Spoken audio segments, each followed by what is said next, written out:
menemani saya Prodi Ekonomi Syariah A5. Nah, kali ini saya akan menjelaskan tentang saham. Apa itu saham? Apa jenis-jenis saham? Apa saja yang diperlukan saat kita mau menjadi untuk pembelian saham. Nah, saham itu adalah tanda penyerta modal pada suatu perusahaan, pastinya itu atau di persuara terbatas. Bisa dikatakan kita dengan PT. Dalam konteks perusahaan tersebut, biasanya itu diperjualbelikan di pasar modal seperti Bursa Efek di Indonesia. Nah, udah tahu ya teman-teman semuanya apa itu saham tadi? Jadi, di saham itu nggak hanya dari pengertiannya aja, pasti dia banyak sekali jenis-jenis saham tersebut.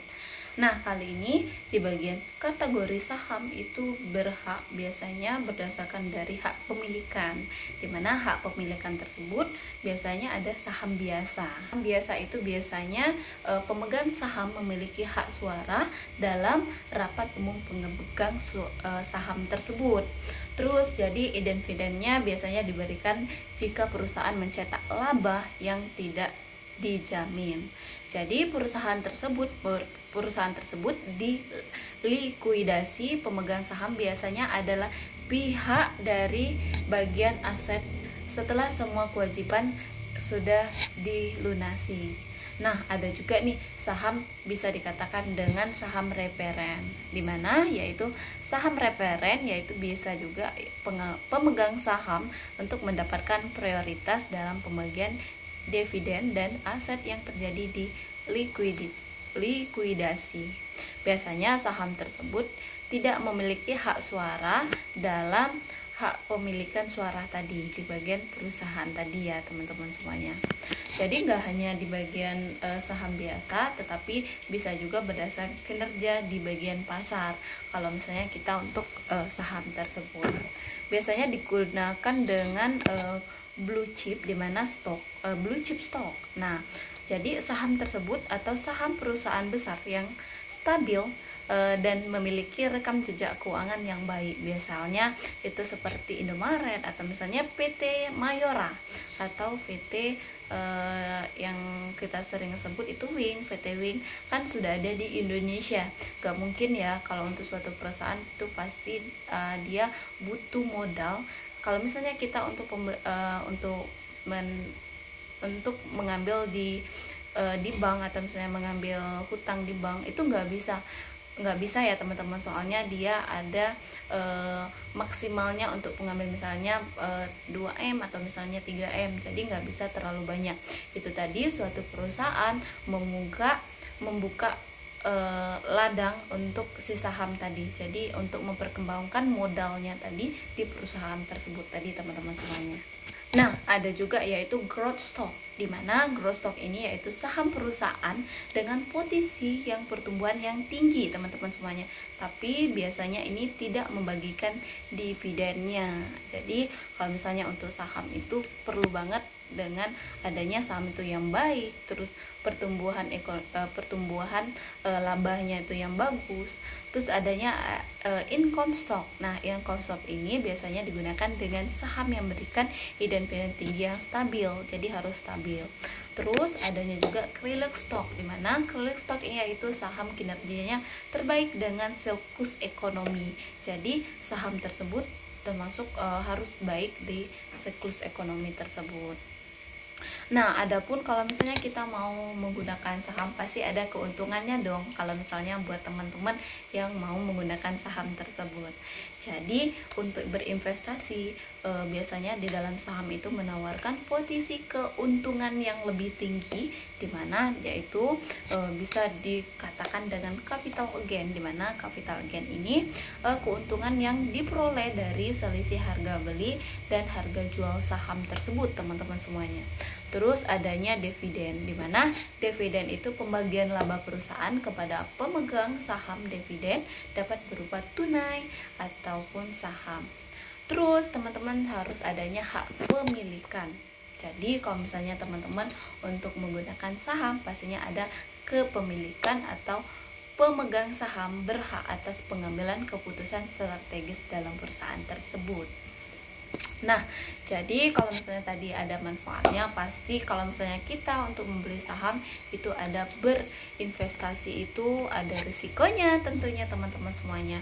Jadi biasanya kalau enggak etis ya kalau misalnya kita harus ada untungnya aja. Tapi di sini untuk membeli saham itu pasti ada ruginya juga, resikonya juga teman-teman semuanya, yaitu bisa dikatakan adanya rugi akibat penurunan harga saham. Jadi kalau misalnya harga sahamnya kita minggu kemarin kita ngebeli saham itu sekian dolar, misalnya 16.000, terus minggu ini ada penurunan harga saham, jadi kita rugi dong kalau misalnya kita untuk pembelian saham. Terus adanya risiko likuiditas, di mana risiko likuiditas ini jika perusahaan bangkrut teman-teman semuanya, maka pemegang saham itu kehilangan atas investasi mereka tadi. Jadi kita bakalan kehilangan itu tadi. Kita kalau misalnya mau berinvestasi, kita lihat dulu likuiditas, pertumbuhan, penjualan di perusahaan tersebut, atau untung dan laba ruginya. Terus adanya risiko perusahaan tadi sudah ya teman-teman semuanya. Risiko pasar juga. Jadi kalau untuk risiko pasar itu biasanya harga saham karena faktor ekonomi, terus politik dan lainnya. Jadi adanya penurunan harga. Terus kalau misalnya kita mau menggunakan saham ya, pastinya teman-teman itu ada mekanismenya, dimana mekanisme itu biasanya kita dapat diperdagangkan melalui pasar modal tersebut teman-teman semuanya, kalau misalnya kita mau membeli saham. Nah, yaitu prosesnya kita untuk membeli saham, yaitu yang pertama harus membuka rekening efek, dimana investor perlu membuka rekening di perusahaan atau likuiditas. Nah, yang kedua yaitu adanya transaksi di bursa efek. Kenapa?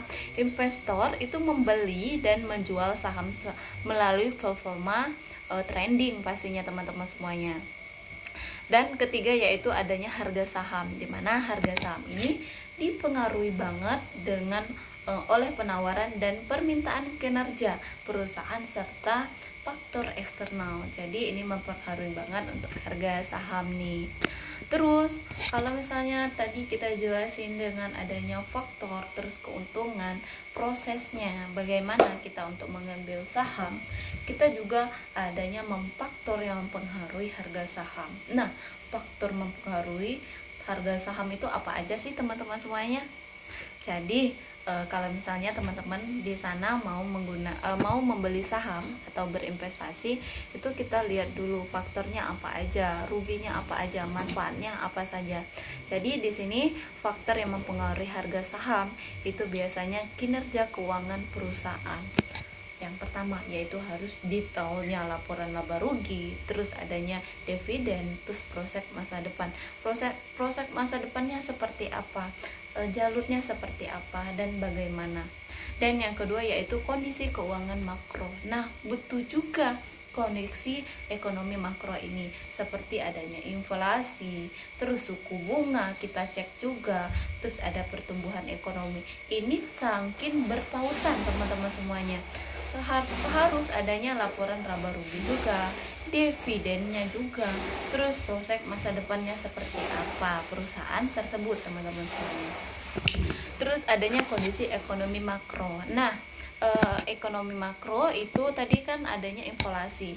Jadi ini berpengaruh juga kalau misalnya ada inflasi. Inflasi itu bisa dikatakan naiknya harga barang terus menerus. Nah, jadi harga barang tuh terus menerus, terus mata rupiah kita nggak ada harganya lagi nih teman-teman semuanya.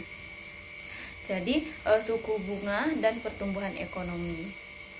Nah, untuk berita sentimen pasar itu biasanya juga ada keputusan dari pemerintah, terus adanya isu geopolitik, terus adanya tren industri, di mana faktor teknikal, pola harga dan volume perdagangan. Jadi ini berpengaruh banget kalau misalnya teman-teman untuk menggunakan faktor teknikal tadi. Nah, untuk biasanya kalau misalnya kita untuk faktor mempengaruhi, terus kita harus adanya strategi juga. Jadi nggak hanya kita berpikir adanya untung, tetapi kita harus ada juga nih strategi investasi dalam saham. Jadi biasanya investor itu memilih beberapa pendekatan, yaitu yang pertama biasanya digunakan untuk investasi jangka panjang. Jadi kalau misalnya kita untuk investasi itu pembelian saham itu biasanya itu menahannya dalam waktu panjang atau waktu yang lama, fokus dari perusahaan tersebut. Terus adanya juga yaitu trading jangka pendek, di mana investor membeli atau menjual saham dalam waktu singkat seperti trading atau misalnya dan yang lain-lain. Nah, biasanya juga ada namanya regulasi dan pengawasan. Ini juga ada di pengawasan di OJK atau Otoritas Jasa Keuangan. Jadi kalau misalnya kita investor nggak boleh yang abal-abal. Jadi kita lihat dulu apa kinerjanya, apa perusahaan itu diawasi oleh OJK atau misalnya enggak.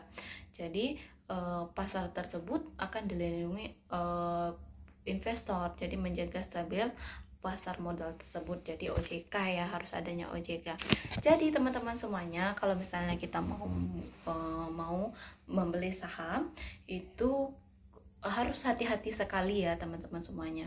Jadi kesimpulannya yaitu saham itu adalah instrumen investasi yang berpotensi tinggi untuk memberikan keuntungan tinggi atau lebih kepada investor, terus tetapi memiliki juga risikonya tadi seperti adanya penurunan harga saham tadi, terus adanya juga inflasi tadi, terus ada juga kalau misalnya perusahaan itu bangkrut. Jadi yang kita investasi tadi bakalan hilang teman-teman semuanya.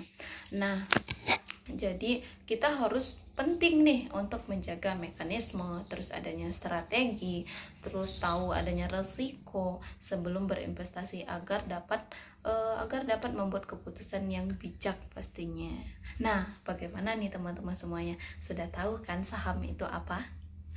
Jadi yang saya jelaskan tadi yaitu saham dan bentuk faktor, terus keuntungan, resikonya apa, di teman-teman udah tahu semua.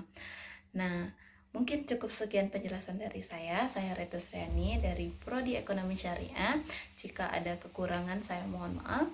Wabillahi taufiq wal hidayah. Wassalamualaikum warahmatullahi wabarakatuh.